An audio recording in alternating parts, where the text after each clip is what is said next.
Hello children, class 10। कैसे हो आप सब? देखो, हम फिर आ गए आपके पास नया अध्याय लेकर, नए लेखक के साथ।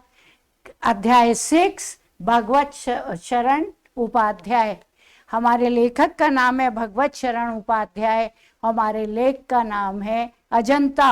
आज आपको हम अजंता की सैर कराएंगे, अजंता की गुफाओं की सैर कराएंगे। चलिए देखते हैं। लेखक के विषय में पहले थोड़ा सा जान लेते हैं कि लेखक क्या कह रहे हैं और उनकी जीवनी कैसी है, उनका जन्म कब हुआ, उनकी मृत्यु कब हुई। इस सब के बारे में पता करना बहुत जरूरी है।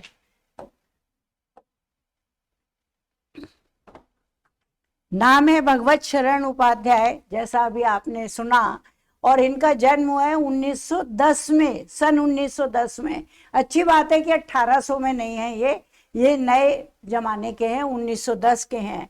और आपका जन्म स्थान कहाँ का है? उजियारपुर। जिला कौन सा है?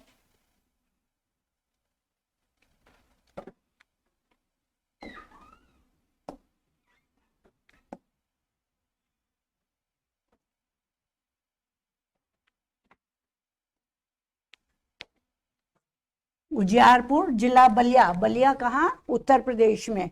उत्तर प्रदेश में बलिया एक जगह है, एक जिला है। और पूरब की साइड पड़ता है, ये उत्तर प्रदेश के पूरब में है जिला, वहाँ बलिया। और उसका एक गांव है उजियारपुर, वहां पर आपका जन्म हुआ था। काशी हिंदू विश्वविद्यालय से प्राचीन इतिहास विषय में आपने एमए किया। इतिहास की भी विभिन्न शाखाएं होती हैं, प्राचीन इतिहास, नवीन इतिहास, मॉडर्न इतिहास। तो आपने प्राचीन इतिहास पढ़ा और उसमें आपने एमए किया। तभी तो आपको पुरानी चीज़ों को खोदने का, देखने का, जानने का बहुत ज़्यादा इंटरेस्ट बना रहता है, रुचि रहती है, और आपने उस पर काम भी किया है। आपने निबंध लिखे हैं, हिंदी साहित्य लिखा है। और भाषा शैली आपकी कैसी है?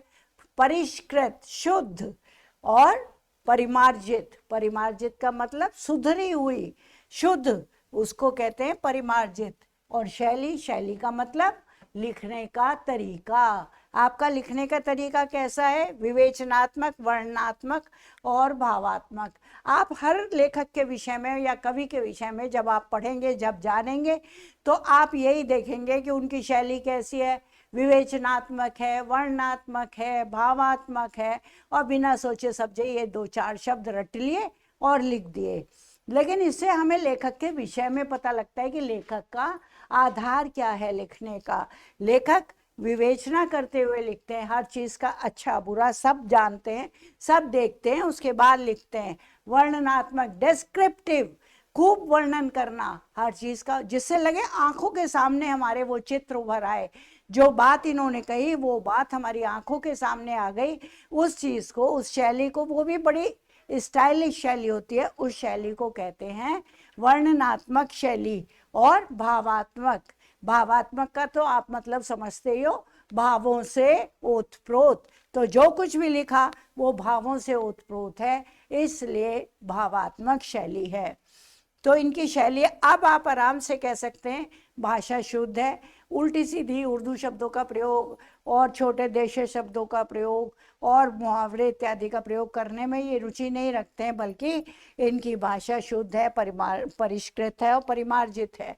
और अब आप समझ गए कि इनकी शैली किस प्रकार की है। विवेचनात्मक है, वर्णनात्मक है और भावात्मक है। विश्व साहित्य की रूपरेखा, साहित्य और कला, खून के छींटे, ठूठा आम, मंदिर और भवन, ये इनकी प्रमुख रचनाएं हैं। ये तो आपको याद करना ही पड़ेगा। रूपरेखा, साहित्य और कला, खून के छींटे, ठूठा आम, मंदिर और भवन आदि। ठूठा आम, जिस आम के सारे पत्ते, आम के पेड़ के सारे पत्ते झड़ गए, वहाँ कुछ नहीं बचा, सिर्फ एक वो खड़ा है, तना खड़ा हुआ है, वो है ठूठा आम। उसमें लेखक ने सार गर्भित बातें इतनी सारी कही हैं और व्यंग भी किया है। पढ़, कभी मौका मिले तो पढ़ के देखना, बहुत अच्छा है। और इनकी मृत्यु अगस्त 1982 ईस्वी में हुई। यही अगस्त जो अभी चल रहा है, अगस्त में 1982 में आपकी मृत्यु हो गई। तो जन्म हुआ 1910 में और मृत्यु हुई 1982 में। कितने वर्ष जीवित रहे? 82 में से 10 माइनस कर दो, 72। 72 वर्ष की आयु में आपका देहावसान हो गया। और आपका हिंदी साहित्य में विशेष स्थान है। भगवत शरण उपाध्याय का जन्म 1910 ईस्वी में उत्तर प्रदेश के बलिया जिले के उजियारपुर नामक गांव में हुआ था। अपनी प्रारंभिक शिक्षा समाप्त करने के बाद इन्होंने प्रारंभिक शिक्षा तो वहीं कर ली इन्होंने, कहाँ पर, उजियारपुर में, बलिया में। और उसके बाद काशी हिंदू विश्वविद्यालय से, ये कहाँ से पढ़े, काशी हिंदू विश्वविद्यालय से प्राचीन इतिहास विषय में। मैंने बताया ना कि इतिहास प्राचीन भी होता है और नया भी होता है, तो प्राचीन इतिहास में आपने एमए किया। और ये संस्कृत साहित्य और पुरातत्व के समर्थ अध्येता और हिंदी साहित्य के प्रसिद्ध उन्नायक रहे हैं। अब इनकी विशेषताएं आती जा रही हैं कि आप किस प्रकार के हैं और क्या क्या कार्य किए हैं। संस्कृत साहित्य, तभी तो इनकी भाषा परिष्कृत है और परिमार्जित है, क्योंकि संस्कृत के शब्द पढ़े हैं इन्होंने और संस्कृत के शब्दों का प्रयोग करते हैं। और पुरातत्व के समर्थ अध्येता, पुरातत्व का मतलब जो पुराना इतिहास, जो पुरानी चीजें हैं जो तुम देखते हो खुदाई में निकलती हैं, आर्कियोलॉजी जिसे कहते हैं, वो है पुरातत्व। और वो एक अलग डिपार्टमेंट है, अलग विभाग है पुरातत्व का। तो उस पुरातत्व का आपने अध्ययन किया और उसके अध्येता बने। मतलब कि अगर कोई चीज़ खुदाई में निकली तो ये कब निकली, कौन सी जाति थी उस समय, कौन से लोगों का शासन था, कौन लोग उसे देखते थे, क्या भाषा लिखी हुई है, उस सब का अध्ययन करना वो पुरातत्व विभाग में ही आता है। तो पुरातत्व के समर्थ अध्येता और हिंदी साहित्य के, तो क्या हुए ये, पुरातत्व के समर्थ अध्येता और हिंदी साहित्य के प्रसिद्ध उन्नायक। उन्नायक का मतलब आगे बढ़ाने वाले, आगे ले जाने वाले। तो ये हिंदी साहित्य को आगे ले जाने वाले रहे हैं। मतलब ये साधारण इंसान नहीं थे, बहुत पढ़े लिखे थे। हालांकि इन्होंने एमए हिस्ट्री किया था, लेकिन उसके बावजूद भी इन्होंने पुरातत्व विभाग में पुरातत्व का कार्य किया, हिंदी साहित्य को आगे बढ़ाया। इस प्रकार आपने बहुत से काम किए। इन्होंने भारत के प्राचीन इतिहास और भारतीय संस्कृति का विशेष अध्ययन किया है, तो हम बात कर ही रहे हैं। इन्होंने क्रमशः पुरातत्व विभाग और प्रयाग संग्रहालय और लखनऊ संग्रहालय के अध्यक्ष रहकर पिलानी के बिड़ला महाविद्यालय में प्राध्यापक पद पर कार्य किया। प्राध्यापक, प्रिंसिपल, कहाँ, पिलानी में। पिलानी का तो आपने सुना होगा, पिलानी में बहुत बड़ा कॉलेज है, बीआईटी जिसे कहते हैं, बिरला इंस्टीट्यूट ऑफ टेक्नोलॉजी और बिरला महाविद्यालय। ये पिलानी में बड़े सख्त कानून है, वहाँ पर बहुत सख्त नियमों से चलते हैं। वहाँ पर कोई छात्र छात्राएं ऐसे आधुनिक वस्त्र पहनकर नहीं घूमते हैं, बल्कि उनके अपनी वो होती है वेशभूषा, लंबे लंबे कुर्ते, लंबी लंबी सलवारें, उस तरह के कपड़े पहने जाते हैं।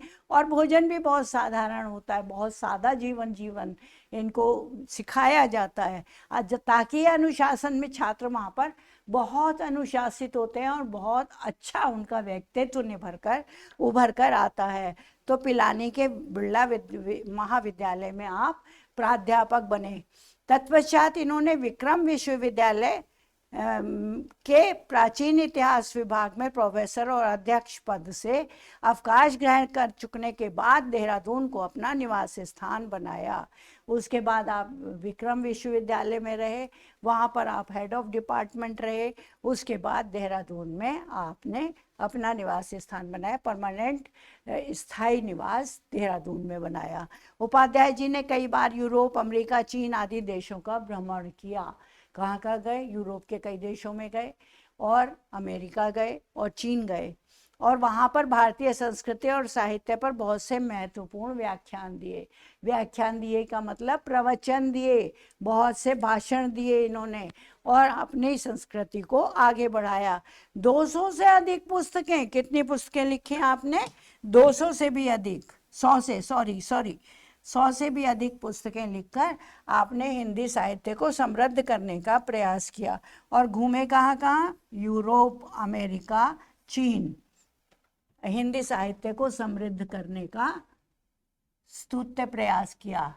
स्तुत्य प्रयास, स्तुति करने योग्य प्रयास, क्योंकि इतनी पुस्तकें लिख दी भाई, 100 से ज्यादा किताबें लिख दी, तो ये इनकी प्रशंसा करने की बात है।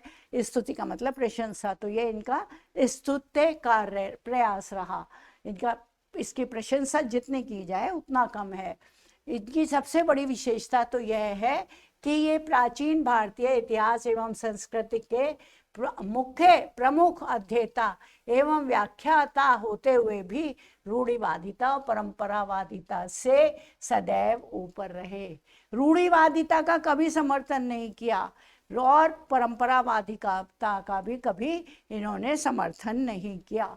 क्या मतलब हुआ है इसका कि ये हालांकि ये प्राचीन साहित्य, प्राचीन संस्कृति, इन सब के अध्येता रहे और इन्होंने इस पर बहुत काम किया और इस पर व्याख्यान दिए, भाषण दिए, लेकिन नहीं, उसके बाद भी इनके विचार सड़े गले पुराने विचार नहीं थे, पुरानी मान्यताओं वाले विचार नहीं थे, जीर्ण शीर्ण विचार नहीं थे, रूढ़िवादिता के विचार नहीं थे, बल्कि ये आधुनिक परंपरावादी रहे। तो रूढ़िवादिता और परंपरावादिता से सदैव ऊपर रहे।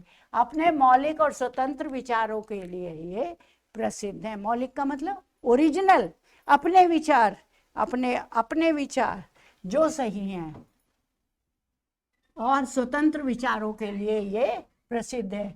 उपाध्याय जी की प्रमुख रचनाएं हैं। रचनाएं तो ये आपको याद करनी ही पड़ेंगी। विश्व साहित्य की रूपरेखा, साहित्य और कला, खून के छींटे, इतिहास के पन्नों पर, कलकत्ता से पीकिंग, कुछ फीचर, एकांक, इतिहास, साक्ष्य ठूठा, आम सागर की लहरों पर, विश्व को एशिया की देन, मंदिर और भवन, इंडिया इन कालिदास। भाई वाह, इंडिया इन कालिदास, टॉपिक ही कितना इंटरेस्टिंग है। कालिदास में इंडिया, कालिदास संस्कृत के इतने महान कवि हुए हैं और वो उनके अंदर इंडिया किस रूप में है, इसके ऊपर आपने प्रकाश डाला और इस बात को, ये नया टॉपिक लेकर इसके ऊपर खूब लिखा। अंग्रेजी में लिखी हुई इनकी पुस्तकें विदेशों में बड़ी रुचि के साथ पढ़ी जाती हैं। हिंदी में लिखने के साथ साथ आपने अंग्रेजी में भी पुस्तकें लिखी है। अपनी रचनाओं में उपाध्याय जी ने, जैसा शुरू में हमने बात की थी, शुद्ध, परिष्कृत और परिमार्जित भाषा का प्रयोग किया है। भाषा में प्रवाह और बोधगम्यता के साथ साथ गंभीर चिंतन और विवेचन की गहराई सर्वत्र विद्यमान है। भाषा में प्रवाह है। भाषा में प्रवाह का मतलब समझते हो ना बच्चों, कि भाषा में प्रवाह का मतलब एक बार में भाषा आगे को बढ़ती चली जाती है, अपने भावों को, विचारों को प्रकट करती चली जाती है। एक भाषा होती है रुक रुक के, हाँ जो है वो है, उसने कहा था, इसमें जो हुआ, उसमें जो हुआ, इस तरह की भाषा नहीं, बल्कि जो कुछ भी कहना है एक बार में एक निष्ठ होकर सत्यता के साथ उस बात को वो करते हैं, उसको कहते हैं भाषा में प्रवाह। और बोधगम्यता, बोधगम्यता का मतलब समझ में आने वाली, बोधगम्यता समझ में आने वाली। और गंभीर चिंतन, वो जब ऐसी बात कम निकलेगी जब लेखक ने गंभीर चिंतन किया होगा, तो गंभीर चिंतन और विवेचन की गहराई इनकी भाषा में खूब दिखाई देती है। इनकी शैली तथ्यों के निरूपण से युक्त, कल्पनामयी और सजीव है। अब आई शैली की बात। हमने शुरू में देखा था क्या था, वर्णात्मक शैली, विवेचनात्मक शैली, भावात्मक शैली। उसी शैली के अंदर इस प्रकार की बातें होती हैं कि इनकी शैली कल्पनामयी और सजीव है। इनकी रचनाओं में विवेचनात्मक, वर्णनात्मक और भावात्मक शैलियों के दर्शन होते हैं, जिसकी अभी हमने बात की। संकलित पाठ अजंता पुरातत्व संबंधी लेख है। वही पुरातत्व के जानकार तो हैं ये, तो गुफाओं में जाएंगे और उनके बारे में जानकारी हासिल करेंगे और उस ज्ञान को सबको देंगे और चारों ओर उसका प्रकाश फैलाएंगे, बिखेरेंगे उस प्रकाश को, ताकि सभी उसके बारे में जाने। ऐसा आपने किया और अजंता लिखा। पुरातत्व संबंधी लेख है जिसमें लेखक ने अजंता की गुफाओं की चित्रकारी और शिल्प, इतिहास और सौंदर्य का ही वर्णन नहीं किया है, वरन दर्शक के मन पर पड़ने वाले उनके प्रभाव को भी अपनी मनोरम शैली में साकार कर दिया है। कहीं कहीं तो उसे पढ़ने से ऐसा लगता है साक्षात जैसे हम ही अजंता की गुफाओं में खड़े हुए हैं और हम साक्षात उन चित्रों को देख रहे हैं।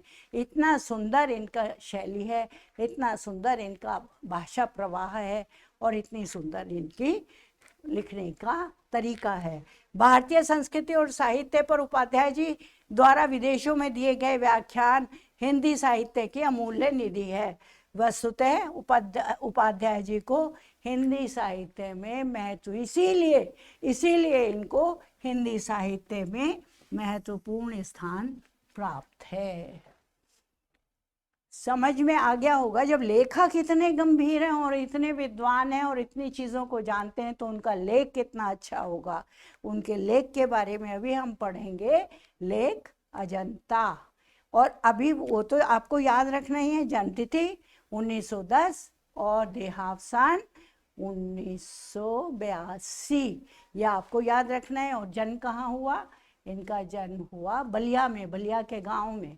और सब बातें, इनकी भाषा, इनकी शैली, इनकी रचनाएं, ये सब आप रट लो, समझ लो। और रटने से भी ज़्यादा समझ लो, शैली के बारे में समझ लो, भाषा के बारे में समझ लो। सिर्फ अगर रटना पड़ेगा आपको तो इनकी कृतियों के बारे में, रचनाओं के बारे में। चलिए अब पढ़ते हैं इनका लेख।